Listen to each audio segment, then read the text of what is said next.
계시록 2장 8절에서 11절까지입니다. 요한계시록 2장 8절에서 11절까지입니다. 8절 봅니다. 서머나 교회의 사자에게 편지하라. 처음이며 마지막이요 죽었다가 살아나신 이가 이르시되. 2장에 이제 7개 교회가 지금 교회에 대하여 계시록이 쓰여지고 있는데, 이 서머나 교회에 지금 이제 보내는 말씀이 이제 오늘 함께할 말씀입니다. 서머나 교회. 이 서머나라는 지역은 이 해안가에 위치해 있었고, 그리하여 무역이 상당히 왕성하게 일어났던 곳이었습니다.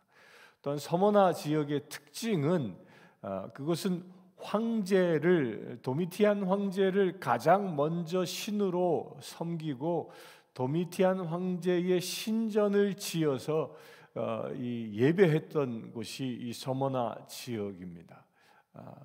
그렇기 때문에 황제를 숭배하고 도미티안 이 황제가 신이다라는 이 대선언을 해야만 서머나 지역에서 살아갈 수 있었습니다. 또한 당시 이 서머나 지역은 그 황제 숭배를 중심으로 많은 사람들이 그 황제를 숭배하는 신전이 세워짐으로 인하여 로마로부터 엄청난 재정적인 지원들이 있었다고 합니다. 그곳에는 무역으로 또한 로마의 재정적인 지원으로 인해서 경제적인 부가 굉장히 왕성하게 이루어지고 있었던 그런 도시였습니다. 또한 서머나 지역은 항구에 위치해 있었기 때문에 그 지역은 많은 이방인들이 몰려와서 기거하며 새로운 도시를 일구어 나가는 그런 삶의 터전이었습니다. 당시 요세푸스 사가의 기록에 의하면 서머나 지역은 무려 약 한 40-50만 명이나 되는 당대에 어마어마하게 많은 인구들이죠. 그 엄청난 인구가 그 지역에서 그 서머나라는 도시를 일구며 살아가고 있었다라는 겁니다. 예전이나 지금이나 인구가 많은 곳에는 경제적인 그 부가 창출되어지는 그런 곳이었던 겁니다. 바로 그렇게 당시 로마 사회에서 특별히 이 소아시아 지역에서 가장 경제적으로 탄탄한 이 급성장하고 있었던 그런 지역이 서머나 지역이었다라는 겁니다. 또한 그것은 로마 황제를 숭배하는 그런 곳이었습니다. 그곳에서 어떤 일이 일어나느냐? 처음이며 마지막이요 죽었다가 살아나신 이가 이르시되. 예수 그리스도를 이제 소개합니다. 서머나 지역의 사자에게 전하라, 그 천사에게 전하라, 또한 그 교회에 전하라는 것이죠. 전하는데 그 전하는 이가 어떤 분이냐? 여기서 특별히 죽었다가 살아나신 이가라고 얘기합니다. 예수 그리스도 당신을 소개하는데 나는 죽었다가 살아난 자다라고 이야기하죠. 이 이야기는 8절은 나중에 10절의 말씀과도 연결되어져 있습니다. 왜 예수님을 자기 자신을 그렇게 소개하고 있는지. 이 에베소 교회는 뭐라고 그랬습니까? 7별을 붙잡고 7 금쪽대 사이를 거니시는 이가라고 표현했는데, 서머나는 죽었다가 살아나신 이가라고 표현합니다. 거긴 특별한 의미가 담겨 있습니다. 그것은 10절을 볼 때 얘기합니다. 9절 보면 내가 내 환난과 궁핍을 알거니와 실상은 내가 부유한 자니라. 자칭 유대인이라 하는 자들의 비방도 알거니와 실상은 유대인이 아니요 사탄의 회당이라. 여기서 당시 서머나 교회의 교인들의 상태를 이야기합니다. 교인들의 상태가 뭐였습니까? 환난을 당하고 있고요, 궁핍 가운데 생활하고 있습니다. 여기서 이 환난은 어떤 환난입니까? 두 가지 환난을 당하고 있었습니다. 첫 번째 환난은 로마로부터 도미티안 황제를 숭배하지 아니함으로 인하여 엄청난 핍박, 박해가 일어나고 있었습니다. 그리하여 서머나 지역에는 수많은 성도들이 그 박해로 인하여 끌려가고 사자밥이 되고 죽임을 당하는 일들이 비일비재하게 일어나고 있었다라는 겁니다. 여기서 말하고 있는 이 환난이라는 이 말의 원어의 뜻은요, 무엇을 의미하는 것과 같냐면 마치 이 자동차 이 폐차장에 가면 이 자동차가 이 분해를 해가지고 겉껍데기만 이렇게 철판 쪼가리만 남지 않습니까? 그러면 그걸 이 프레스 기계에다 탁 집어넣죠. 그럴 때 프레스 기계가 그걸 꽉 눌러버리면 자동차가 뭐 한 이 정도 됐던 자동차가 바짝 납작하게 쫙 찌그러지는 그렇게 해서 나오게 되죠. 이 환난, 여기서 표현하고 있는 환난이 그런 상태를 말하는 겁니다. 완전히 눌리움받아서 프레스 되어져서 완전히 더 이상 움쩍달싹도 못하는 그런 상태까지 이르렀다라는 겁니다. 그래서 서머나 교인들은 그런 환난 가운데에 이 지하 공동체로 숨어들 수밖에 없었던 그런 상태였습니다. 그런 상태를 두고 얘기하고 있고요. 그리고 궁핍을 알거니와, 여기서 궁핍이라는 이 말은 그 원어는 푸토코스라는 말을 쓰고 있는데요. 이 푸토코스라는 말은 예수님이 과부의 이 렙톤 2개를 헌금하는 이야기를 하시죠. 그래야 그는 전부를 주었다 했는데, 과부가 렙톤 2개를 헌금한 것은 그의 전부를 주었다라는 것이죠. 곧 그런 상태예요. 지금 렙톤 2개로 빵을 사서 먹을 수밖에 없는, 그것밖에 없는 가장 최소한의 삶도 보장되지 아니하는 그런 상태, 넉넉한 상태도 아니요, 쪼들리는 그런 상태도 아니요, 당장 렙톤 2개도 없는 그런 상태, 그리하여 빵 조각 하나 사 먹을 수 없는 그 절대 빈곤의 상태, 그런 상태에 이 서머나 교인들이 처했다라는 겁니다. 왜 그들은 그렇게 이 궁핍한 상태에 처할 수밖에 없었느냐? 여기에는 2가지 이유가 있습니다. 그 첫 번째가 로마 황제를 숭배하는 신전이 있었다고 얘기하죠. 따라서 그 서머나 지역에는 로마 황제에게 당신은 주여 우리의 하나님이십니다 라고 고백하지 아니하면 그 땅에서 경제 활동을 할 수 없었기 때문입니다. 특별히 그 지역은 이 무역업이 왕성하게 일어난 곳이었기 때문에 대부분의 사람들이 상업에 종사하고 있었습니다. 따라서 상업에 종사하여 자기들의 생계를 꾸리고 나가고 있었는데, 당시에 이 서머나 지역은 유대인들을 중심으로 이 상업조합 같은 것이 결성되어졌습니다. 그 상업조합이 결성되어져 그 상업조합 안에 그 소속하지 아니하면 이 경제 활동이 불가능한 그런 지역이었던 거지요. 그런데 문제는 뭐였습니까? 유대인들은 그리스도인들을 박해했습니다. 따라서 그리스도인으로 밝혀지는 그 순간 유대인들로 인하여 그 상업조합에서 쫓겨나는 것입니다.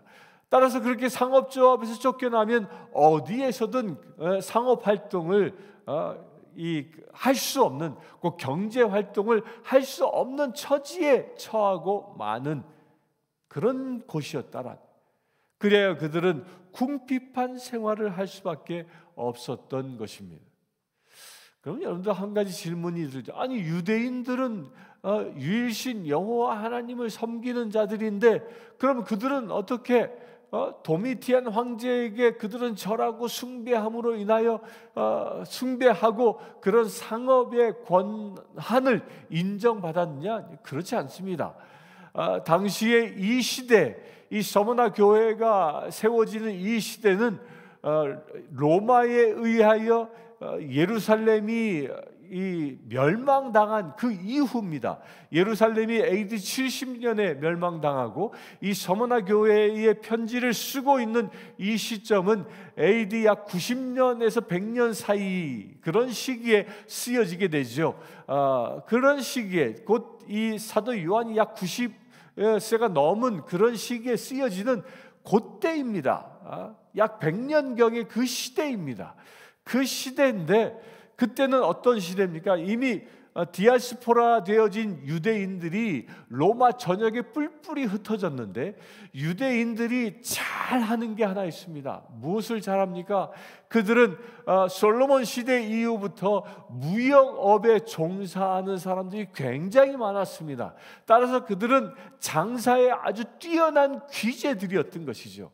그래서 그들이 무역 곧 장사하기 좋은 지역이었던 서머나 지역에 대거 이주에 들어갑니다.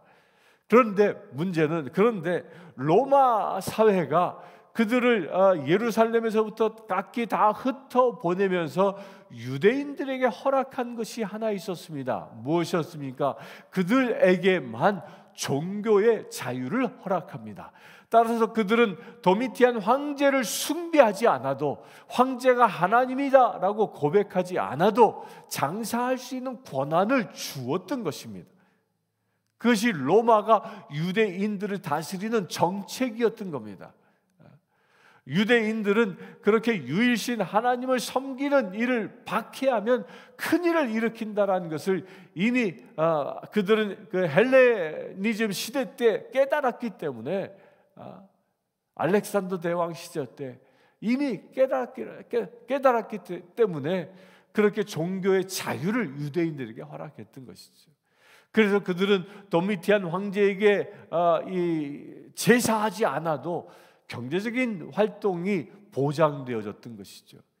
그로 인하여 그 유대인들에 의하여 서머나 지역의 경제권이 장악되어진 그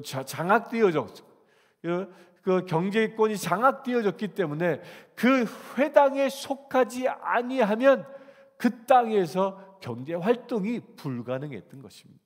그런데 기독교인들은 회당에서 쫓겨나 경제 활동을 할 수 없는 상태가 된 것이라는 겁니다. 이렇게 예수 믿는다는 것 하나 때문에요, 환난과 궁핍을 감당해야만 했던 서머나 교회였던 겁니다. 그런 교인들에게 예수님은 뭐라고 얘기하냐면 내가 부유한 자라고 얘기합니다. 여기서의 부유한 자라는 말과 궁핍을 당하고 있는 그 상태와 정반대 이야기를 하고 있는 것이죠. 왜 그렇습니까? 그에 대하여는 지금 이 세상에서 받고 있는 궁핍은 짧은 시간이다. 그걸 10절에는 너희가 10일 동안 환난을 당할 것이다. 그 10일이란 말은 상징적인 표현입니다. 짧은 시간이다, 그런 뜻이에요. 그렇게 짧은 시간, 우리가 인생은 길어야 그때 당시 80이었지요. 그런 80까지 살아가는, 지금은 한 100년까지 살지만 이 시대에는 80년을 산다는 굉장히 장수하던 그 장수했다고 얘기하죠. 그 80년이라는 세월은 영원의 세월, 그 시간에 비하면 아주 짧은 그런 시간이라는 거예요. 그 영원한 시간에 비하면 단 10일 정도밖에 느껴지지 않는 그런 짧은 시간, 그 짧은 시간 동안에 예수 이름 때문에 궁핍을 당할지라도 그 예수 그리스도가 주님이십니다라는 이 고백을 잃지 아니하고 신앙을 지켜나간다면 영원한 생명의 나라에 들어가 영원토록 우리가 부유한 자로 살아가는 그 은혜가 임한다라는 것입니다. 세상의 고난은 짧습니다. 그러나 그 고난 가운데 진리를 지킨다면 우리는 영원히 부유한 자로 살아갈 수 있는 복이 임하는 것입니다. 이것을 얘기합니다.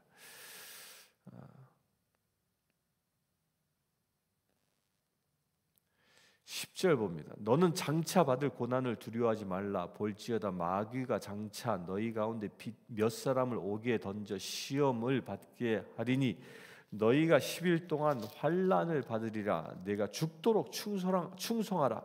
그리하면 내가 생명의 관을 내게 주리라. 고난받는 걸 두려워하지 말라. 장차 큰 불을 내게 줄 것이니 고난을 두려워하지 말라.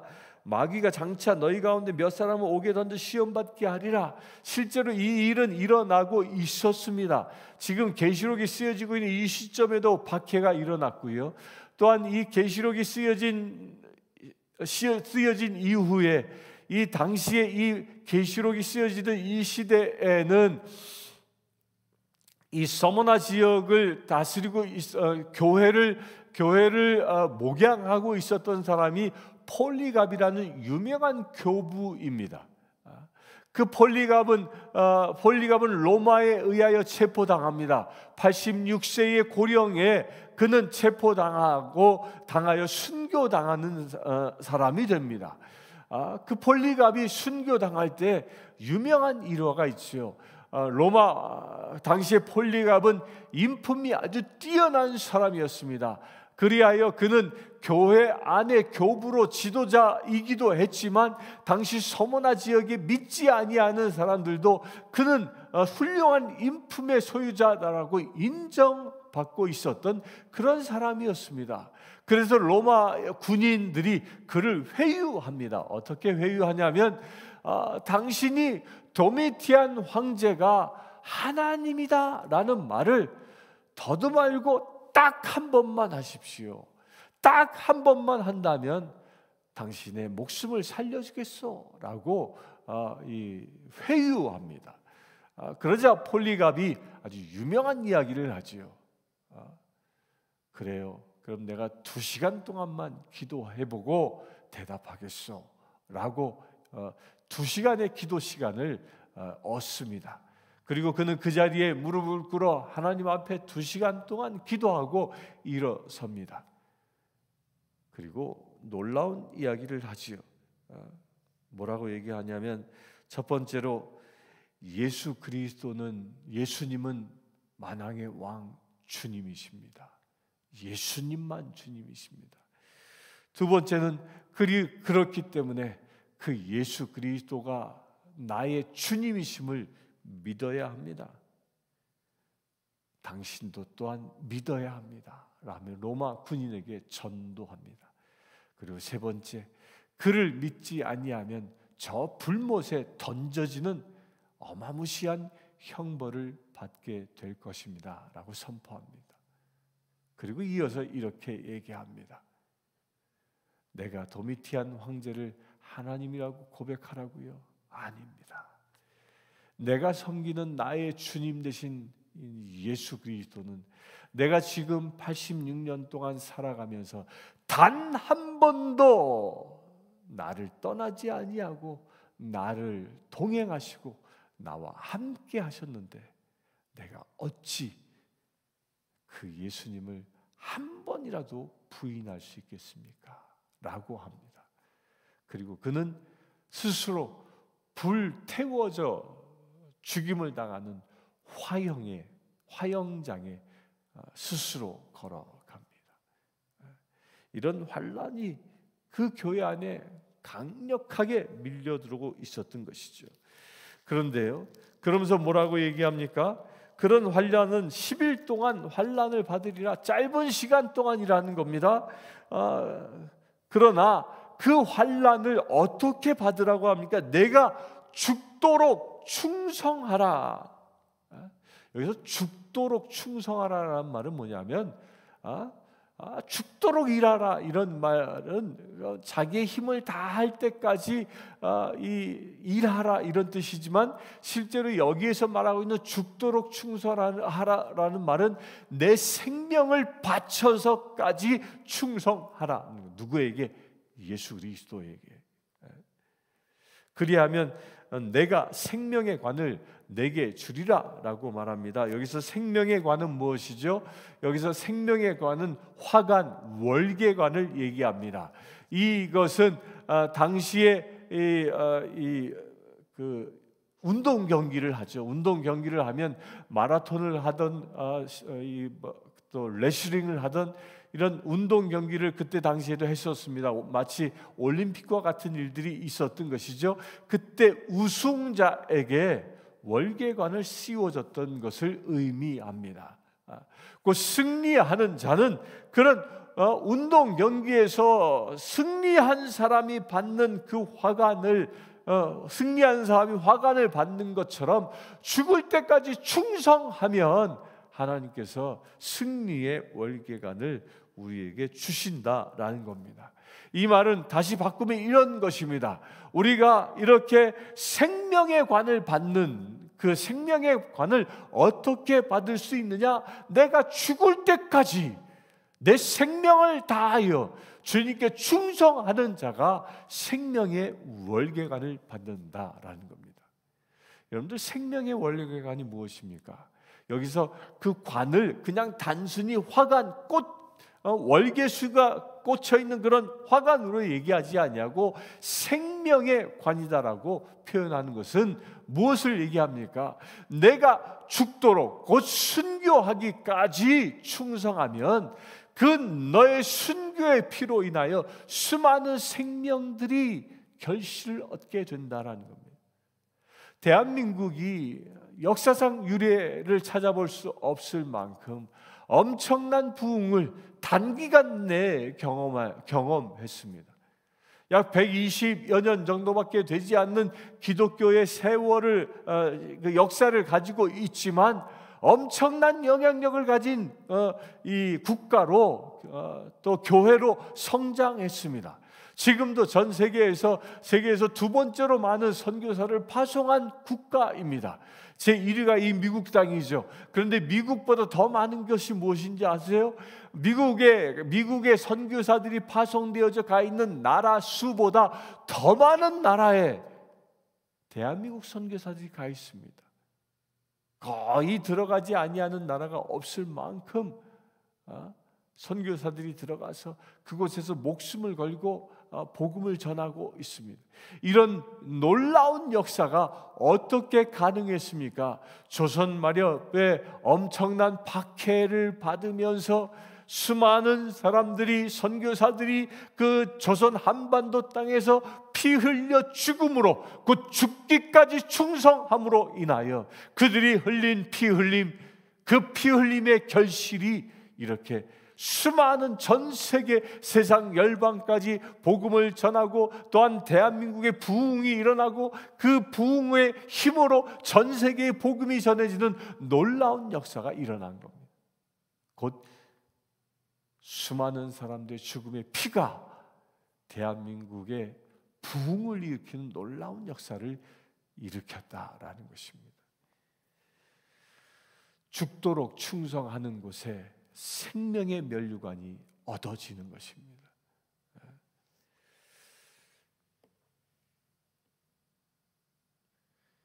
11절 봅니다. 귀 있는 자는 성령이 교회들에게 하시는 말씀을 들을지어다. 이기는 자는 둘째 사망의 해를 받지 아니하리라. 그러면서 서머나 교회는 특징이 뭐였죠? 에베소 교회는 책망을 하나 받지요. 첫사랑을 잃어버린 것에 대하여. 그런데 서머나 교회는 책망이 없습니다. 칭찬만 있지요. 그렇게 칭찬만 하시면서 그렇게 성결한 교회였다라는 것이죠. 그러면서 그들에게 무엇을 또 얘기하냐면 그렇게 죽도록 충성하면 이기는 자가 되어지는데 그 이기는 자가 받는 축복이 무엇이냐? 둘째 사망의 해를 받지 아니한다. 여기서 말하는 둘째 사망이 뭡니까? 계시록 20장 11절에서 14절에 보면 이렇게 얘기합니다. 또 내가 크고 흰 보좌와 그 위에 앉으신 이를 보니 땅과 하늘이 그 앞에서 피하여 간데 없더라. 또 내가 보니 죽은 자들이 큰 자나 작은 자나 그 보좌 앞에 서 있는데 책들이 펴 있고 또 다른 책이 펴졌으니 곧 생명의 책이라. 죽은 자들이 자기 행위를 따라 책에 기록된 대로 심판을 받으니 바다가 그 가운데에서 죽은 자들을 내주고 또 사망과 음부도 그 가운데서 죽은 자들을 내주매 각 사람이 자기의 행위대로 심판을 받고 사망과 음부도 불못에 던져지니 이것이 둘째 사망 곧 불못이라. 둘째 사망이 무엇이에요? 행위대로 심판받는, 곧 악한 행위를 살아간 자들은 불심팔 불못에 던져지는, 이 말이 무엇입니까? 마지막 때 주님이 임하실 때는 모든 사람들이 부활합니다. 영원한 생명을 얻은 자도 새 육신을 입어 부활하고요, 지옥불에 던져지는 자들도 새 육신을 입어 부활합니다. 그런데 그때 무슨 일이 일어납니까? 영원한 생명을 얻은 자는 새하늘과 새 땅에 들어가지만 악한 행실로 인하여 지옥에 던져지는 자들은 저 불못에 던져지는 두 번째 사망에 처한다라는 겁니다. 이것을 얘기하는 겁니다. 죽도록 죽을 때까지 생명을 다하여 충성하는 자는 새하늘과 새 땅을 차지하지만 충성치 아니한 자는, 그의 행실이 악한 자는 저 불못에 던져지는 둘째 사망의 해를 받게 된다는 겁니다. 그런데 서머나 교회는 어떻습니까? 그들이 죽도록 순교할 때까지 충성함으로 인하여 둘째 사망을 받지 아니하는, 새하늘과 새 땅을 차지하는 복된 자가 되었다는 것입니다. 오늘 하루 우리를 또한 이와 같은 은혜 가운데 머무를 수 있게 되길 바랍니다. 우리 서머나 교회 교인들처럼 우리가 이 오늘 하루를 살아가면서 죽도록 충성하며 예수 그리스도를 위하여 살아갈 수 있는 날 되길 바랍니다. 그래야 둘째 사망에 던져지는 자가 아니라 생명의 새하늘과 새 땅을 차지하는, 생명의 월계관을 얻어 새하늘과 새 땅을 차지하는 놀라운 은혜가 임하기를 축원합니다. 함께 기도하겠습니다. 주 아버지 하나님, 오직 주님만 바라보기를 원합니다. 주 아버지 하나님,